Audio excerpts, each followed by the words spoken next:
Assalamualaikum warahmatullahi wabarakatuh. Perkenalkan, kami dari kelompok 3 akan mempresentasikan hasil analisis kami mengenai terobosan kopi daring pertama di Indonesia untuk mata kuliah bisnis digital dengan dosen pengampu Bu Nofriska. Boleh next slide?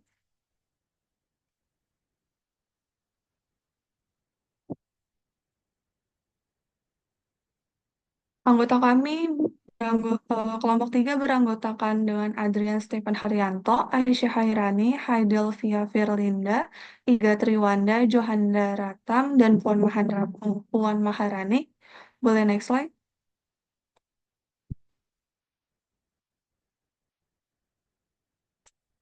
Pembahasan pertama akan dijelaskan oleh Haidel mengenai latar belakang laporan analisis kami. Silakan Haidel untuk dijelaskan lebih lanjut. Di latar belakang ini, Kopi Kenangan merupakan perusahaan rintisan pertama di sektor makanan dan minuman yang berasal dari Asia Tenggara dengan menerapkan konsep bisnis gabungan secara daring dan luring atau new retail dan telah mencapai valuasi lebih dari 1 miliar dolar Amerika Serikat. Kopi Kenangan pertama kali mulai beroperasi di tahun 2017 dengan Edward Prinata dan James Prananto sebagai pendirinya. Kopi Kenangan dimulai karena pendirinya memiliki misi untuk menyebarkan antusiasme mereka terhadap kopi Indonesia sebagai merek lokal dari Indonesia ke seluruh dunia. Di era teknologi informasi dan penggunaan teknologi digital saat ini, ada suatu tantangan yang muncul di masyarakat. Banyak sekali perusahaan atau brand yang kesulitan menyesuaikan diri dalam mengikuti kebiasaan konsumen yang lebih memilih berbelanja melalui internet. Nah, Kopi Kenangan ini sebelum beroperasi pasti mempertimbangkan hal-hal ini. Oleh karena itu, mereka mengadopsi konsep bisnis new retail yang membawa keberhasilan kepada mereka sampai saat ini. Next slide.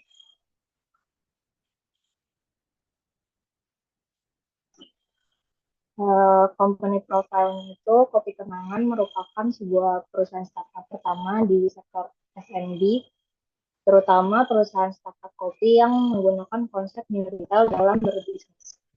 Kopi Kenangan mulai didirikan pada tahun 2017 oleh Edward Prinata dan James Pranoto. Mereka memiliki visi untuk bisa menjadi salah satu pemimpin pasar kopi di Asia Tenggara dan mempopulerkan kopi lokal di ranah global. Dan memiliki misi ingin menyebarkan antusiasme terhadap kopi Indonesia dengan menyediakan produk-produk yang berkualitas sesuai dengan selera para konsumen Indonesia maupun dalam pasar global. Pembahasan selanjutnya, next slide.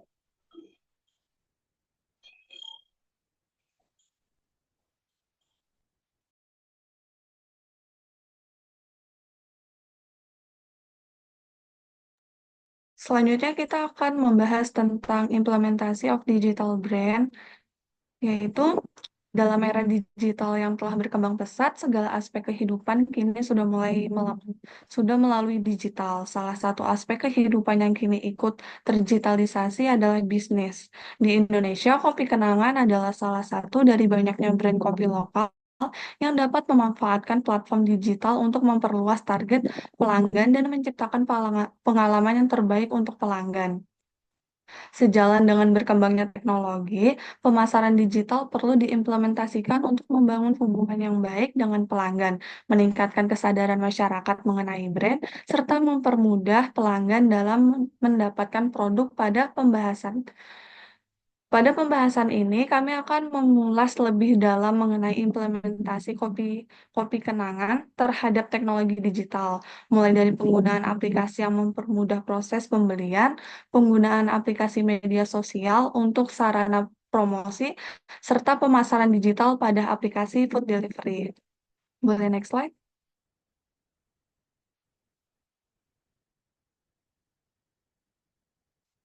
Yang pertama ada digital marketing on food delivery application.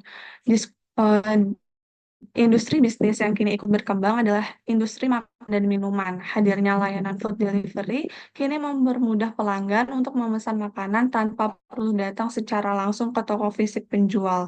Tersedianya layanan food delivery ini mengakibatkan penjual dapat memperluas target pasarnya.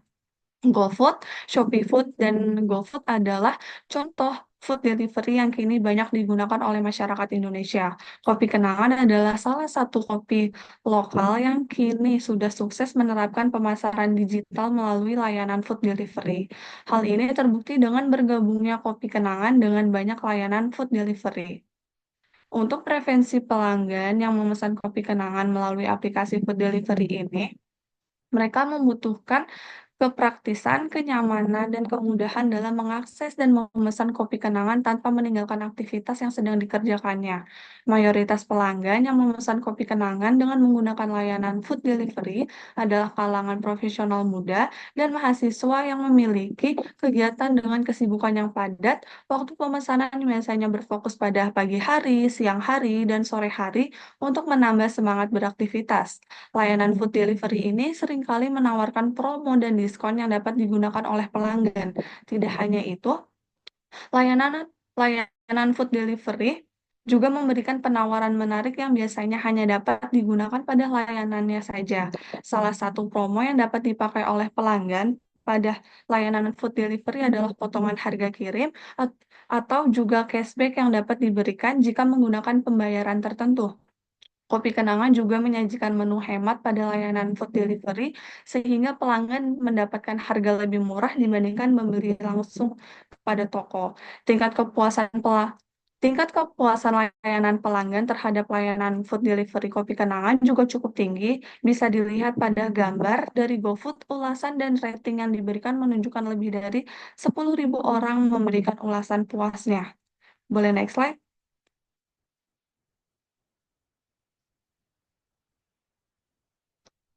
Lalu ada the use of Instagram untuk promosi media. Pelanggan media sosial terutama Instagram membuat pelanggan tahu mengenai promo ataupun diskon yang sedang diadakan oleh perusahaan. Dengan menggunakan media sosial, perusahaan bisa meningkatkan brand awareness terhadap produk yang dipasarkannya. Sebagai perusahaan yang bergerak di bidang makanan dan minuman, Kopi Kenangan sadar bahwa promosi harus dilakukan di tengah persaingan yang sangat ketat. Sejak berdirinya Kopi Kenangan, sarana promosi yang dilakukan sudah mulai menggunakan media sosial melalui Instagram.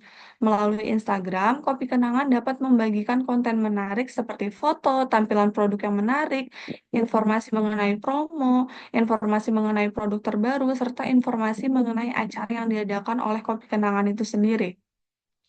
Di Instagram, pelanggan Kopi Kenangan cenderung menyukai konten visual yang menarik, seperti foto dan video yang tampak indah, enak dipandang mata, dan mereka tertarik dengan promo yang menarik, konten kreatif, serta cerita di balik Kopi Kenangan sendiri melalui fitur Instagram Story.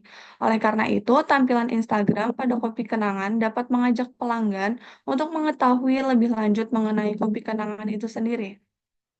Bisa dilihat pada gambar, Kopi Kenangan sekarang sukses mendapatkan 578.000 pengikut di Instagram miliknya.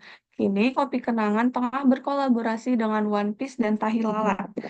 Hal ini banyak mendapatkan perhatian anak muda dengan jumlah like pada Instagram mencapai 13.000 lebih. Boleh next slide?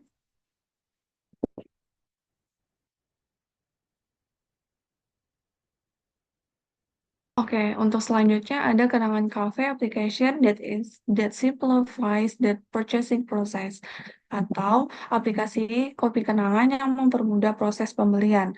Pada tanggal 10 Januari 2020, Kopi Kenangan meluncurkan aplikasi mobil mereka untuk meningkatkan kenyamanan pelanggan yang menyediakan akses lebih cepat. Aplikasi ini dirancang dengan antarmuka yang ramah pengguna dan intuitif, sehingga pengguna dapat menjelajahi menu dan aplikasi dengan mudah. Tidak hanya itu, fitur pesan dan lalu diambil atau pick up menjadi sorotan utama yang digunakan oleh aplikasi ini. Pengguna hanya perlu memesan melalui aplikasi dan jika pesanan sudah siap, aplikasi kopi kenangan akan memberitahu atau menotifikasinya jika pesanan itu sudah siap. Hal ini tentu membuat pengguna dapat menghindari antrian dan menghemat waktu bagi pengguna. Tentunya aplikasi ini memiliki fitur food delivery yang dapat dinikmati oleh pengguna yang jaraknya sedang jauh dengan outlet kopi kenangan. Fitur pengiriman ini berkolaborasi dengan Grab dan GoSend dengan ongkos yang ditawarkan juga lebih murah. Selain itu, aplikasi ini menawarkan program kenangan poin. Kenangan poin adalah program yang ditawarkan oleh aplikasi kopi kenangan setiap kita melakukan transaksi, sehingga kita mendapatkan cashback berupa poin yang dapat kita tukarkan jika memenuhi syarat. Aplikasi kopi kenangan juga memberikan informasi mengenai produk terbaru, penawaran promo yang dapat kita gunakan melalui aplikasi, dan sistem pembayaran pada pada kopi pada aplikasi kopi kenangan menggunakan cashless payment. Hal ini digunakan untuk mi- meminimalisir kontak secara langsung dan dapat menghemat waktu lebih banyak. Pembayaran melalui aplikasi kopi kenangan juga dapat melalui e-wallet, kartu debit, atau kartu kredit. Saat ini, aplikasi kopi kenangan sudah diunduh lebih dari 1 juta orang. Bisa dilihat di gambar. Hal ini tentunya angka yang tidak kecil. Dengan rating 4,9 dari 5 pada Play Store menunjukkan seberapa suksesnya aplikasi ini. Selanjutnya, analisis SWOT yang akan dijelaskan oleh rekan saya, Adrian.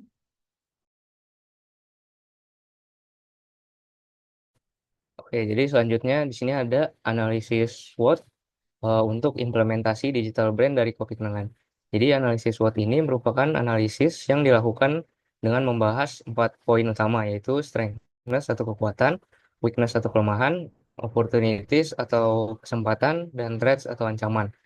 Jadi melalui analisis ini kita akan mengetahui apakah implementasi digital brand tadi merupakan langkah yang tepat untuk memajukan bisnis kopi kenangan. Yang pertama ada analisis SWOT pada aplikasi food delivery. Implementasi ini memiliki strengths atau kekuatan, yaitu memberikan kenyamanan dan kemudahan bagi pelanggan yang tidak dapat datang langsung ke gerai fisik. Selain itu, dengan implementasi ini juga akan meningkatkan penjualan, karena dengan adanya kemudahan ini, pelanggan dapat memesan produk dari manapun mereka berada. Terus selanjutnya, weakness atau kelemahannya yaitu adanya peningkatan biaya operasional, karena layanan pengiriman makanan ini membutuhkan manajemen operasional tambahan, seperti pemesan, biaya kurir, dan lain-lainnya. Selain itu, kualitas produk juga dapat menurun karena adanya perubahan suhu saat pengiriman. Lalu selanjutnya opportunities atau peluangnya yaitu dapat menjangkau pasar yang lebih luas tanpa perlu membuka gerai fisik di berbagai lokasi baru. Nah, itu dengan adanya layanan food delivery ini, Kopi Kenangan juga dapat melakukan kerjasama dengan platform delivery besar seperti GoFood dan Shopee Food. Lalu yang terakhir, threats atau ancamannya yaitu akan menimbulkan persaingan yang semakin ketat. Karena banyak brand lokal maupun internasional yang juga menawarkan layanan food delivery. Hal ini akan membuat kompetisi promosi dan harga yang semakin ketat. Lalu selanjutnya analisis SWOT pada Instagram sebagai media promosi. Strengths atau kekuatannya yaitu dapat menjangkau audiens yang sangat luas, terutama milenial dan Gen Z. Nah, itu Kopi Kenangan juga dapat melakukan interaksi secara langsung dengan pelanggan melalui fitur komentar dan direct message. Lalu weakness atau kelemahannya yaitu ketergantungan pada algoritma Instagram yang seringkali berubah-ubah.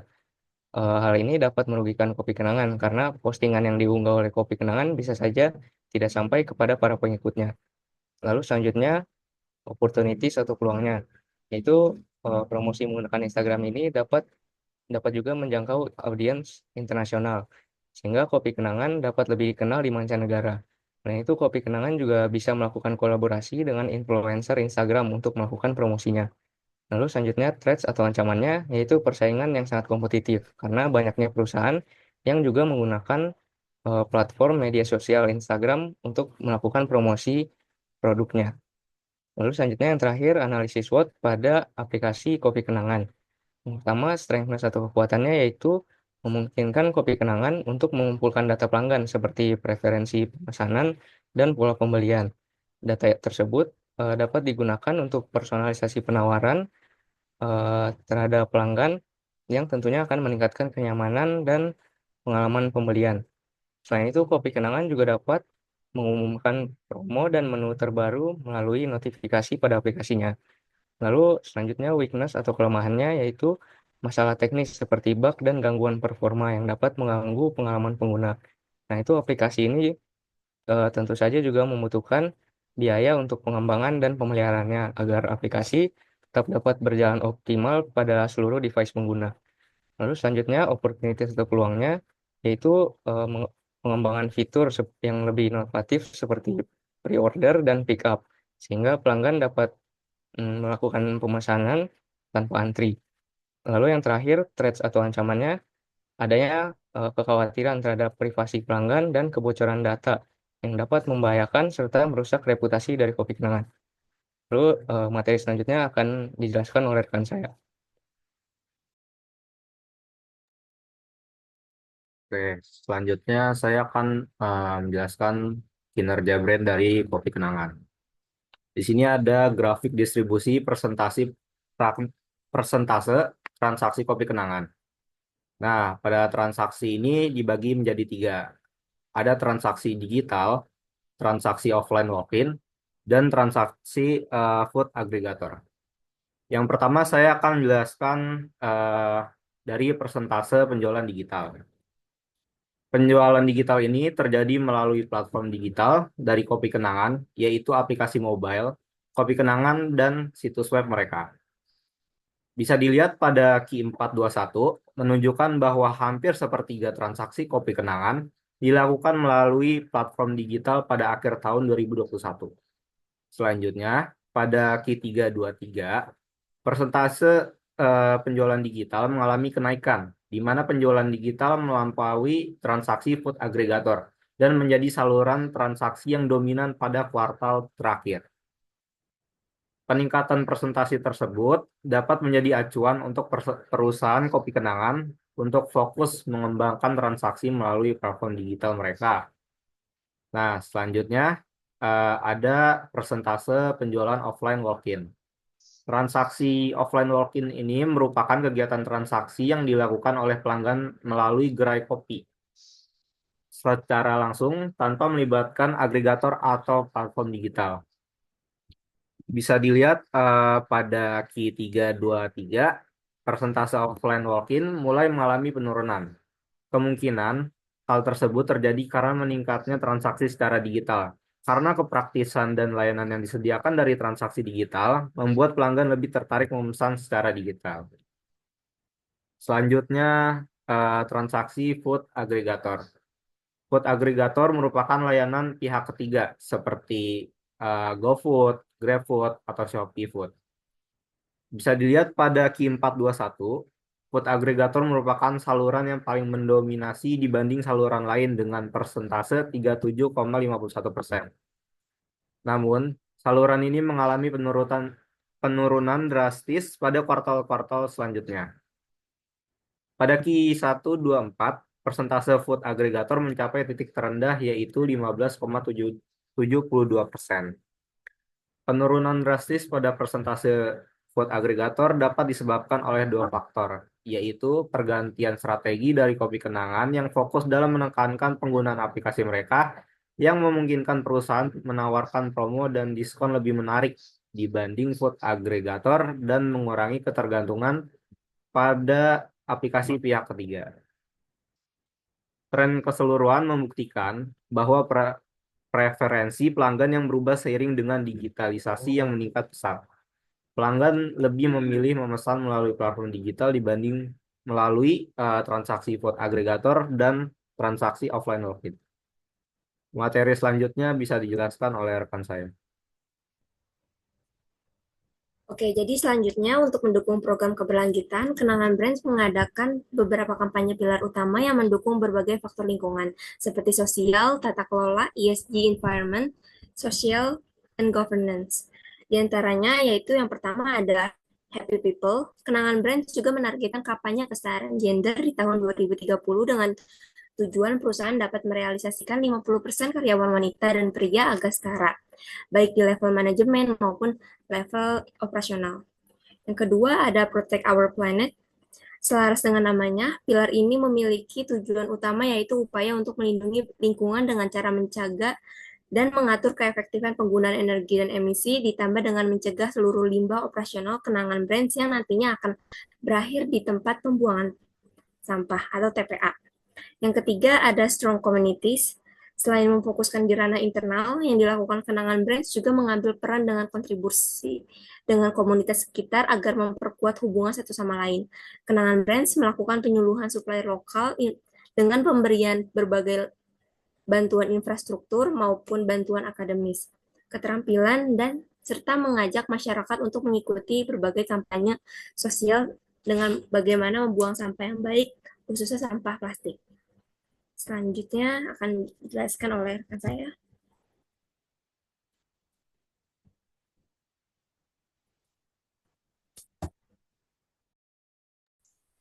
Nah, dari beberapa pemaparan materi yang sudah dijelaskan tadi, kita dapat memberikan beberapa rekomendasi implementasi berlanjut terhadap kopi kenangan.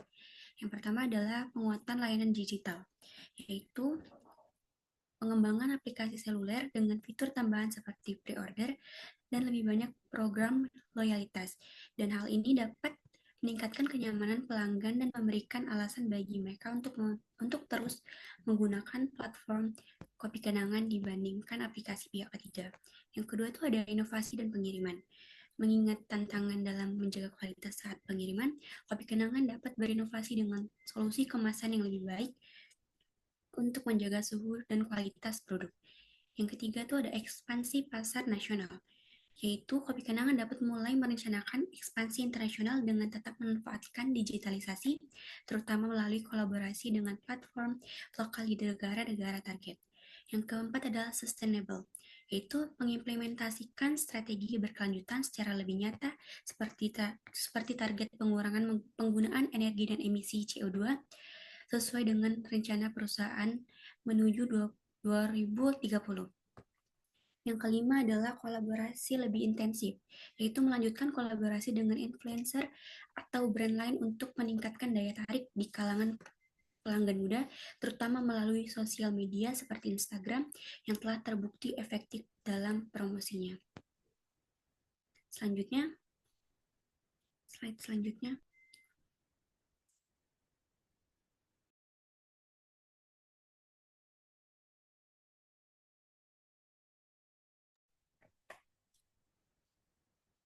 Oke, dalam hal ini kita dapat simpulkan bahwa Kopi Kenangan sendiri merupakan perusahaan rintisan kopi dari Indonesia dengan pertumbuhan yang pesat. Kopi Kenangan berhasil memanfaatkan teknologi digital untuk memperluas pasarnya melalui aplikasi seluler, media sosial seperti Instagram, dan layanan food delivery. Dalam implementasi digitalnya, Kopi Kenangan telah meningkatkan loyalitas pelanggan dan menciptakan pengalaman yang lebih nyaman. Analisis SWOT sendiri menunjukkan kekuatan Kopi Kenangan terletak pada kemudahan layanan digital dan kemampuan menjangkau pasar yang lebih luas. Namun, ada tantangan dalam menjaga kualitas produk dalam layanan pengiriman serta persaingan yang ketat dari brand lain. Ada tambahan untuk yang lain?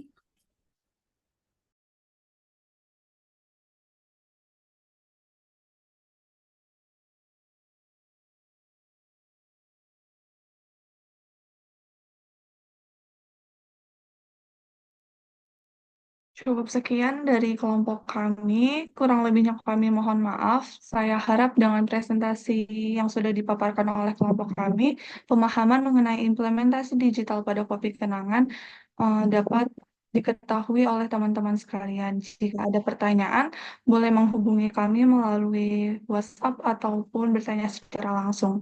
Terima kasih.